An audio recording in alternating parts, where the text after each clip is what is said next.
Testosterone hormone ఇన్ఫర్టిలిటీలో చాలా ముఖ్యమా? నమస్తే, నేను డాక్టర్ సుధీర్, డాక్టర్ కేర్ హోమియోపతిలో senior consultant.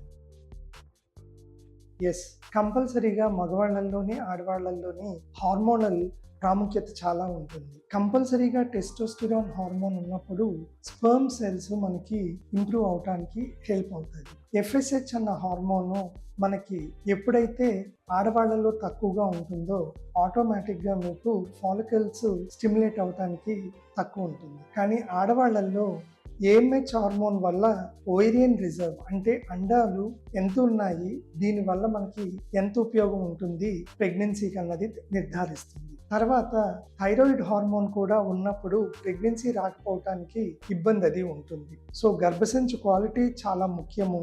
మగవాళ్ళలో testosterone hormone plus కంపల్సరీగా వెరికోసిల్ లాంటి ఇష్యూస్ వల్ల స్పర్మ్ క్వాలిటీ, స్పర్మ్ ప్రొడక్షన్ పడిపోతూ ఉంటాయి. చాలా మంది టైట్ అండర్వేర్స్ అయ్యి వేసుకోవటం వల్ల ఓవర్ ఎక్సర్సైజ్, బైసైకిల్ రైడింగ్ ఎక్కువ ఉన్న వాళ్ళకి, ఇది వెన్నుపూస ఇంజరీ అది ఉన్న వాళ్ళకి కూడా మనకి కంపల్సరీగా ప్రైమరీ ఇన్ఫర్టిలిటీ చూడవలసిన ముఖ్య కారణాలు. టెస్టోస్టిరాన్ హార్మోన్ తక్కువగా ఉన్నప్పుడు మీకు స్పర్మ్ క్వాలిటీ అన్నది తగ్గిపోతుంది. ప్రొడక్షన్ అన్నది కంపల్సరీగా మనకి ఉత్పత్తి అవ్వటానికి ఉష్ణోగ్రత, వృష్ణాలలో చాలా ముఖ్యం.